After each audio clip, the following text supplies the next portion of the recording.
And yet we have situations where most governments, when they are putting together economic plans, focus on interest rates, growth rates, the GDP you refer to, and inflation. Very few governments ask themselves specifically the question, what can we do to create jobs for the young people?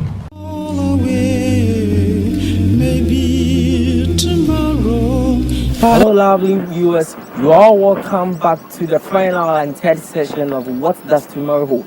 Is there anything for the Ghanaian youth to imitate from today's leadership?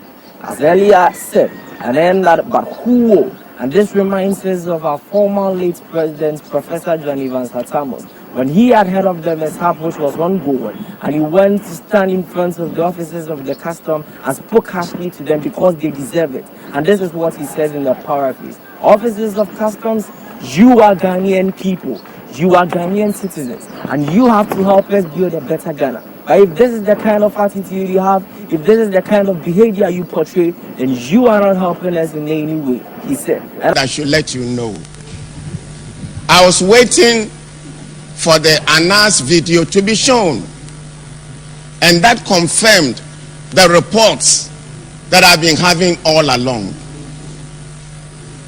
Officers of customs, you are Ghanaian citizens.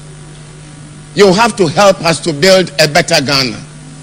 But if this is the kind of behavior, this is the kind of attitude that you have, you are not helping us in any way. Indeed, today, I came to express my disgust and my revulsion at the way some of you are helping to erode the benefits that we are making or we have to give to our people. You are in charge of revenue. Every day we hear reports about malpractices, people collecting bribes with careless abandon, people who think that they are entitled to take bribes. How can we get rid of corruption?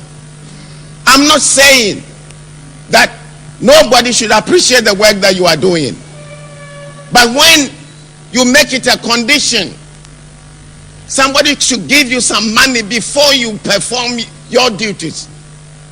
I've known Carson for quite some time. I was Commissioner of Internal Revenue, and the Anna's video confirmed the fears I've had for quite some time.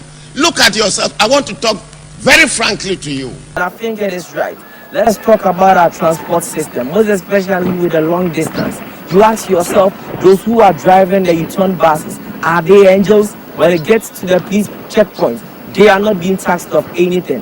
Why is it so? And we always want to blame drivers of what they are doing. Among all the U-turn buses, the only people I put thumbs up for is the STC, because they drive with care. How do you regulate all these people?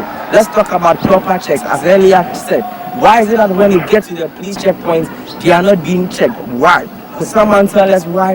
Let's talk about our housing. Our pedestrians walkway, which has always turned to market side, and pedestrians do not get a place to walk, leading to accidents. Let's talk about trash at unapproved sites. The last time I went to Accra, I asked them, why is it so? Why always Accra when it rains? It is because of trash which are being dumped at unapproved sites. Let's talk about our street lights. A lot of street lights are in section, but they are not in working. Why is it so? Who are supposed to regulate it? Lastly, let's talk about our security systems. Now, who watches the watchman? Always you want to blame the drivers whenever there's an accident. But why not the police? Because they also have a section in it. Anytime you get to the police checkpoint, I've been seeing it personally, and it's about time we bring, they are even not shameful of themselves. Anytime you get there, they take it as if they are taking a proper check of their driving license, but they do nothing to it. For a long time, as society have embraced the notion that leadership is meant for the elderly among us, said by Ivan Monjilo. But it is absolutely critical we understand that when we create no room and constantly discourage our youth and don't believe in them, then they will lose their spark. However, leadership must make sure that every youth has the chance to prove themselves worthy and must be offered to all.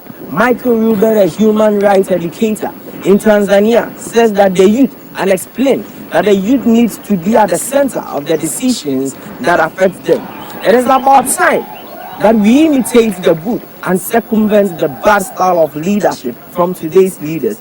Just like the current Speaker of Parliament said when he met the ex-WAL University of Education, Winneba Kumasi campus about 3 to 4 years ago, when he was championing his agenda for flag bearership of NBC as their primaries approach. He said, the youth of today are not only future leaders, but partners of today's development.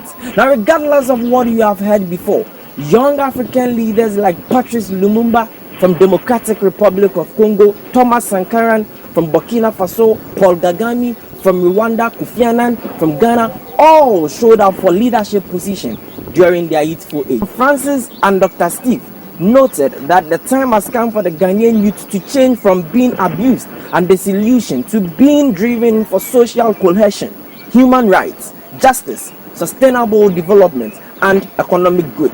In an article written by Demian on the subject passing on the mantle of leadership, he noted that there is the need for the youth of today to understand what leadership is, who can be a good leader, and what is expected of a good leader. Our age should not be a barrier, and we need not to wait to lead. Our everyday actions must show that we are ready to lead. Whilst life, and we know that life is a learning process. If one can learn to kill for rituals as seen at Kaswa, then one can equally learn to live, safeguard, and take up the mantle of leadership. And here is the answer you all want to know. On the part of the youth, we are in dire need for leaders who would make things right even if it means self.